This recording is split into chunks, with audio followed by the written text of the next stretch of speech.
Hello दोस्तों, rail वाला 2.1 में आपका स्वागत है।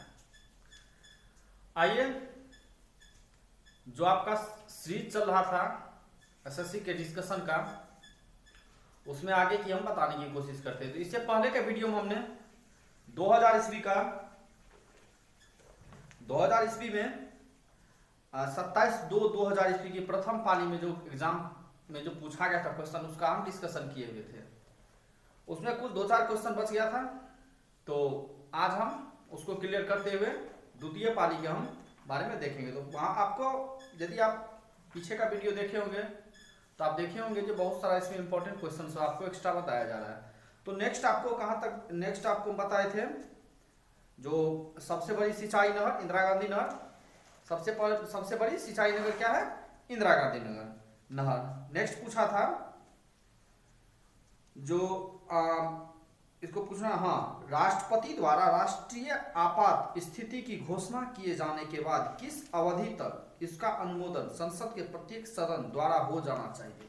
देखिए, क्वेश्चन कोई हार्ड नहीं, क्वेश्चन बस नॉर्मल बात है, आपको याद करना है। इसका आंसर एक महीना होता है, लेकिन आपको हम इससे रिलेटेड 3-4 क्वेश्चन जैसे है, जो राष्ट्रपति द्वारा राष्ट्रीय आपात। तो राष्ट्रपति के पास 3 तरह की आपातकालीन शक्तियां होती है, जिसमें कि एक राष्ट्रीय आपात होता है जो अनुच्छेद 352, उसके बाद राष्ट्रपति शासन होता है अनुच्छेद 356, और एक वित्तीय आपात होता है जो अनुच्छेद 360 के तहत होता है। तो एक क्वेश्चन हम क्या देखें, 3 तरह का क्वेश्चन देखें। क्या? राष्ट्रीय आपात में 1 महीना के भीतर क्वेश्चन है, वही 1 माह के भीतर उसमें प्रत्येक सदन में उसके द्वारा अनुमोदित हो जाना चाहिए। लेकिन राष्ट्रीय आपात अनुच्छेद 352, राष्ट्रपति शासन अनुच्छेद 356 एवं वित्तीय आपात अनुच्छेद 360। क्वेश्चन पूछा गया, बहुत बार क्वेश्चन पूछा गया, जो भारत में आज तक कितनी बार वित्तीय आपात लगा है। ऑप्शन देगा 1, 2, 3, एक बार भी नहीं। तो ऑप्शन है एक बार भी नहीं। तो भारत में अभी तक एक बार भी नहीं वित्तीय आपात लगा है। नेक्स्ट क्वेश्चन देखेंगे।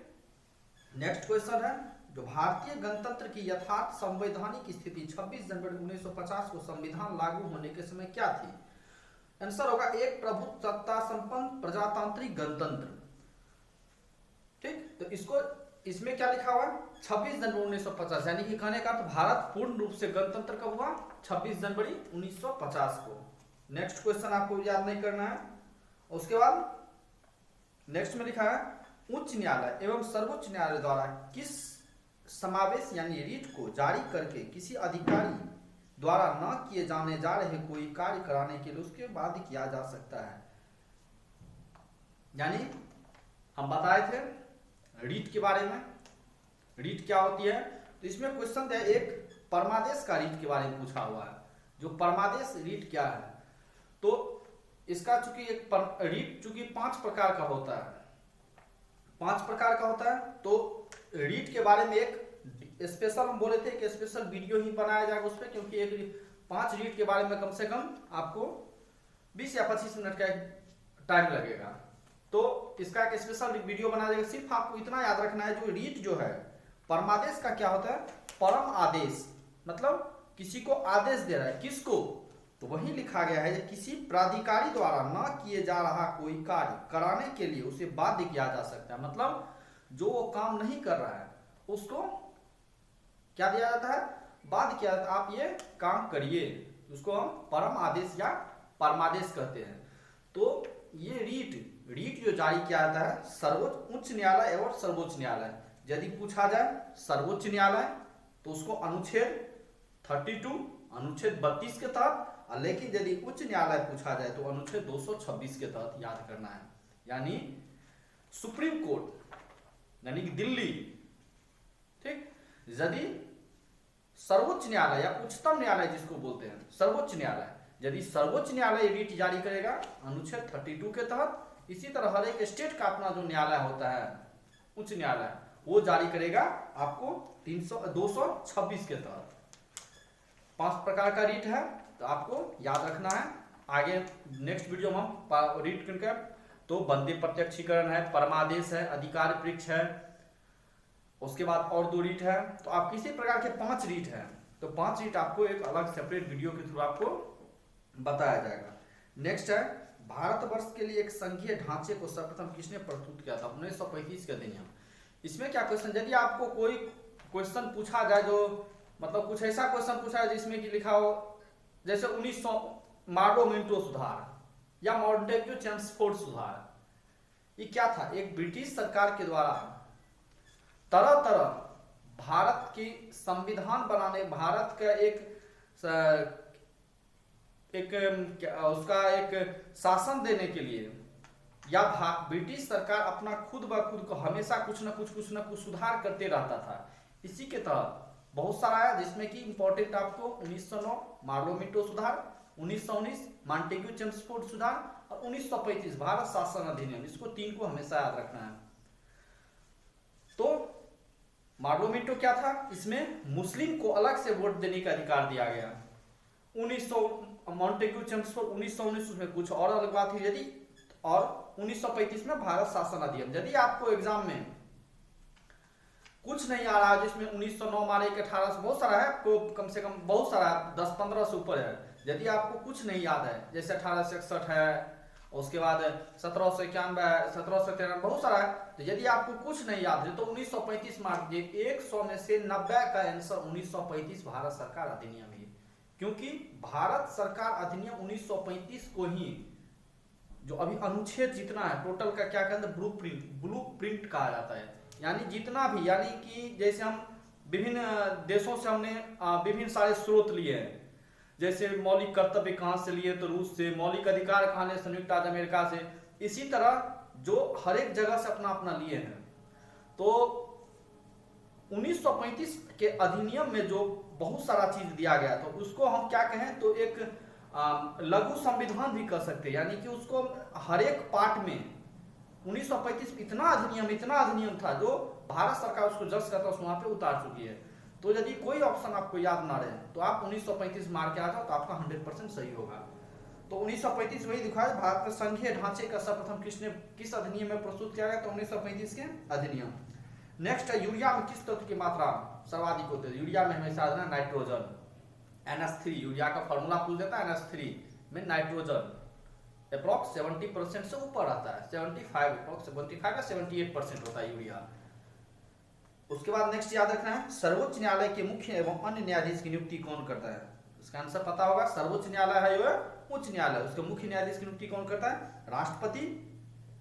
अब हम जानेंगे सर्वोच्च न्यायालय अनुच्छेद 124 और उच्च न्यायालय अनुच्छेद 214, दोनों सेम है।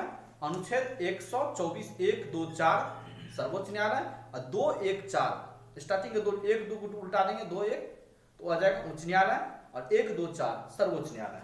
अनुच्छेद 124 सर्वोच्च न्यायालय और अनुच्छेद 214 उच्च न्यायालय। नेक्स्ट आपको कुछ याद नहीं करना है। अब हम देखते हैं 27/2/2000 ईस्वी के द्वितीय पाली सेकेंड शिफ्ट में पूछे गए क्वेश्चन के बारे में। तो आपको फर्स्ट शिफ्ट का कंप्लीट हुआ, इसमें जितना क्वेश्चन उसमें टोटल शिफ्ट में कम से कम आपको 100 क्वेश्चन तो अवश्य बताए होंगे।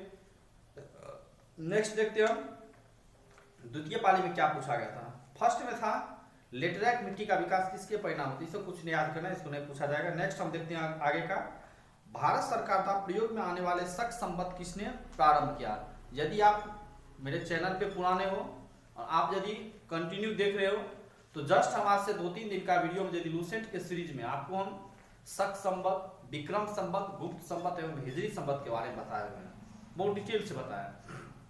तो वही क्वेश्चन पूछा है जो शक संबद्ध किससे संबंधित है। हम बताए थे आपको कुषाण काल और शक के बारे में। कुषाण काल में कुषाण 3 डिजिट का है, उसमें शक संबद्ध आया था, और शक के बारे में बताया था इसमें विक्रम संबद्ध आया था। ठीक, विक्रम संबद्ध क्यों आया था?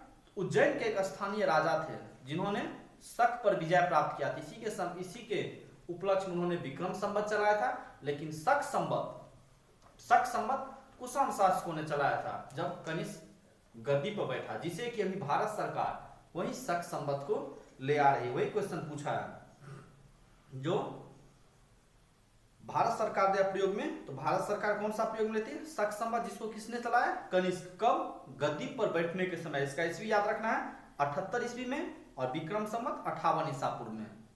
विक्रम संवत 58 ईसा पूर्व में और शक संवत 78 ईस्वी में। शक संवत कुषाण द्वारा, विक्रम संवत शक के द्वारा। और बताया था आपको गुप्त संवत चंद्रगुप्त मौर्य के द्वारा, चंद्रगुप्त द्वितीय के द्वारा, मौर्य नहीं चंद्रगुप्त द्वितीय। और आपको बताया था हिजरी संवत, जो मोहम्मद साहब का मक्का से मदीना की यात्रा को इस्लाम जगत में हिजरी संवत कहा जाता था, जो 622 ईस्वी को हुआ। ठीक, तो आपको हिजरी संवत, शक संवत, विक्रम संवत, गुप्त संवत, इसके बारे में बता दिए आपका। नेक्स्ट क्वेश्चन है, भारतीय रंगमंच में यवनिका पर्दा का प्रारंभ किसने किया? जस्ट हम वीडियो में बताए हैं, जब हम बता रहे थे यही शक के बारे में, कुषाण के बारे में, तो आपको हम बताए थे जो सबसे पहले, अभी जो मूवी देखने जाते हैं वहां पे पर्दा लगा रहता है, आखिर पर्दा का सबसे पहले, या कहीं हम जाते हैं प्रोग्राम में तो वहां पर्दा लगा था, उसका पर्दा का सबसे पहले प्रयोग किसने किया था? तो वही पूछा है, यूनानियों के द्वारा। यूनानियों के द्वारा सबसे पहले पर्दा का जिसको यूनानी क्या कहते हैं? यवनिका। क्वेश्चन पूछा गया है, यूनानी के द्वारा पर्दा के लिए कौन सा शब्द का प्रयोग किया गया था? यवनिका के लिए। तो पर्दा का प्रयोग सबसे पहले यूनानी के द्वारा किया गया था। तो हम, यदि आप पुराने हैं तो आपको याद होगा, हम बताए थे भारत में यवन आक्रमण 3 तरह से, सबसे पहले हिंद यूनानी, उसके बाद शक, उसके बाद पल्लव, उसके बाद कुषाण बताए थे।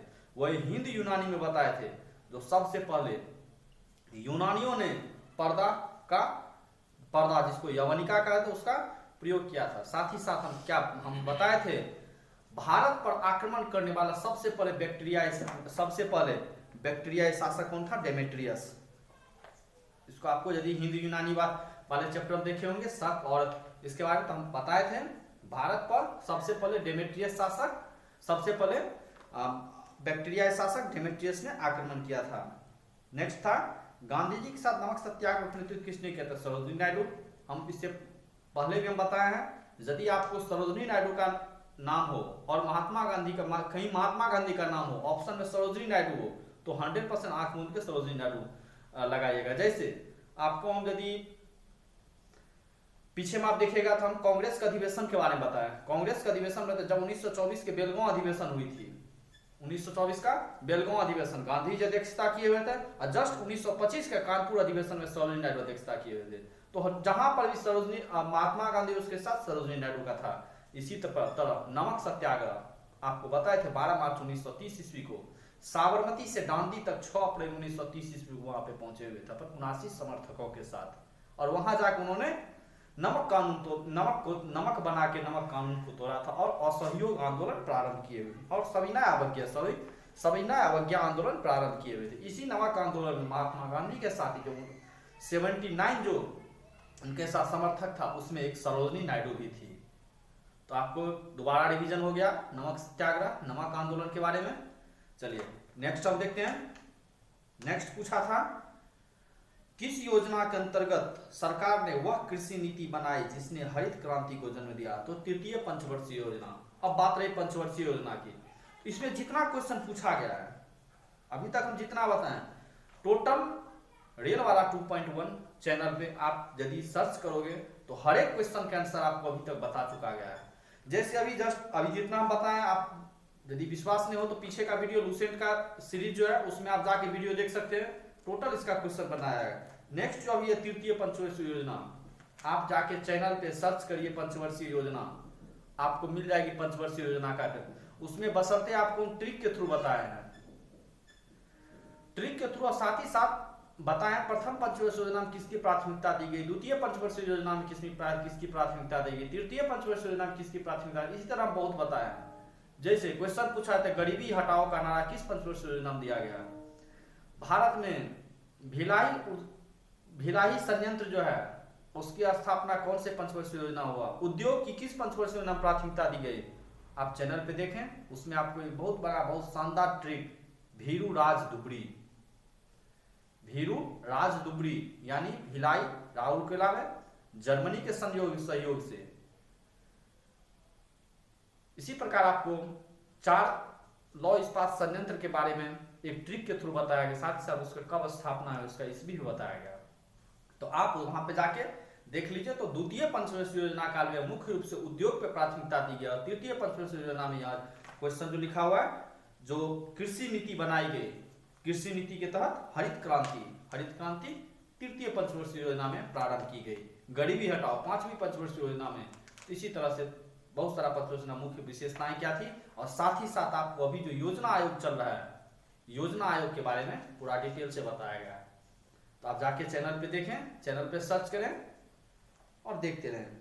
नेक्स्ट था अवमूल्यन का प्रमुख लक्ष्य होता है निर्यात को बढ़ावा देना। अवमूल्यन क्या है, इसमें क्वेश्चन का थोड़ा आंसर होगा। अवमूल्यन का मुख्य लक्ष्य होता है निर्यात को बढ़ावा देना। लेकिन अवमूल्यन बोले तो मुद्रास्फीति क्या है?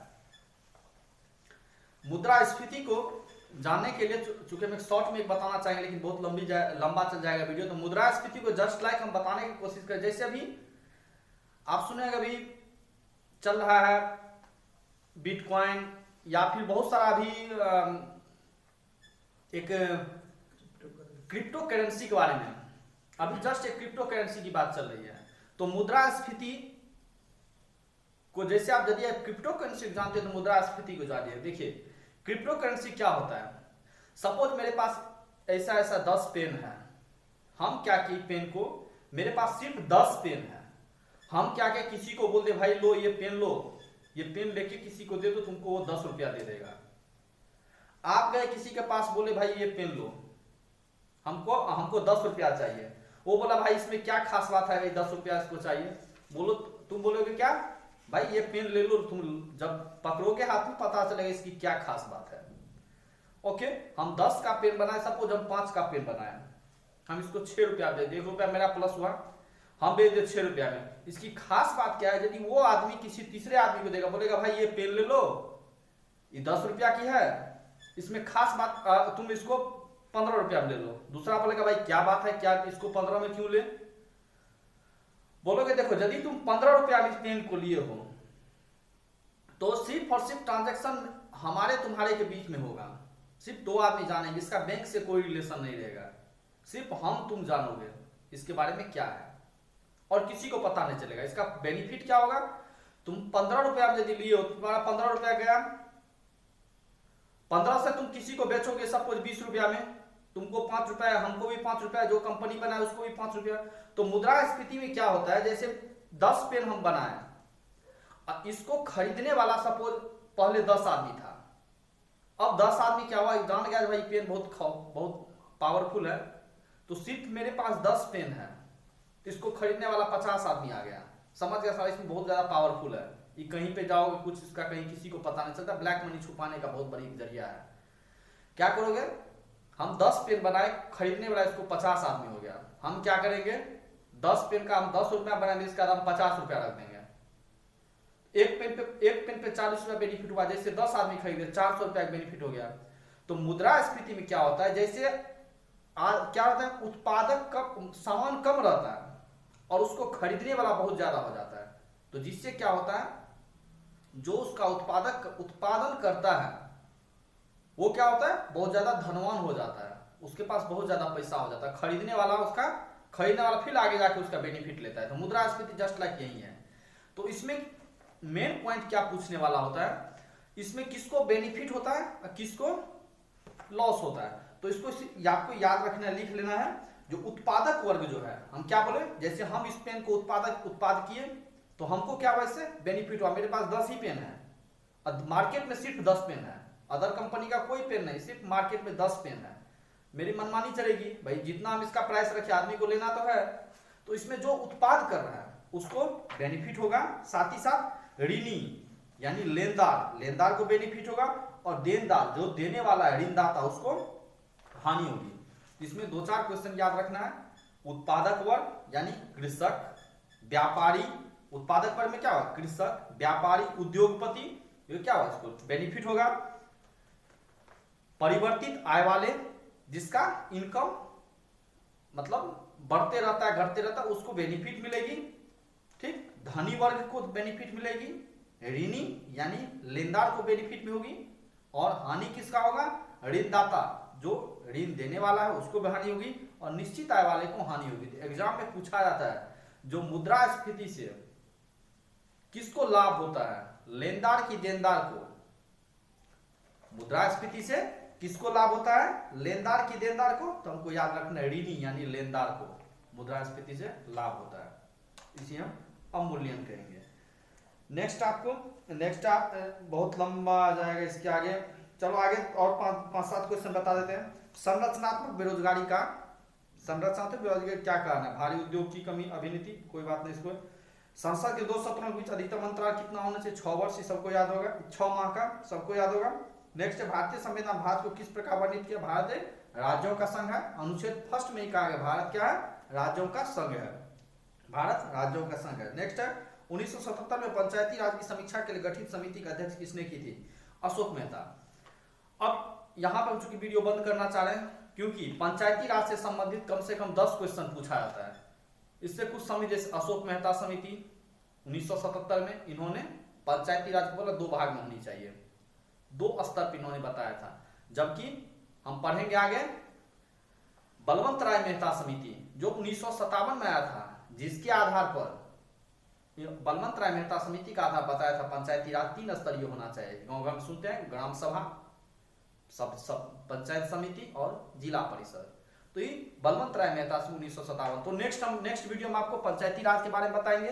सबसे पहले कहाँ लागू हुआ, कैसे लागू, कौन से अनुच्छेद के तहत, इसको हम नेक्स्ट पंचायती राज से संबंधित बताएंगे। यदि कोई स्टेट का तैयारी कर, जैसे Bihar SSC, Bihar police, UP SSC, UP SI, इस सब का मतलब पंचायती राज उसका सिलेबस में ही है, पंचायती राज उसको पूछेगा ही। तो पंचायती राज और आपको रीट के बारे में नेक्स्ट वीडियो में स्पेशली बताया जाएगा। तब तक के लिए यदि आप चैनल पर नए हो तो सब्सक्राइब करें, और यदि आप पहले से देख रहे हो तो लाइक, शेयर एंड अपने दोस्तों के साथ शेयर करें।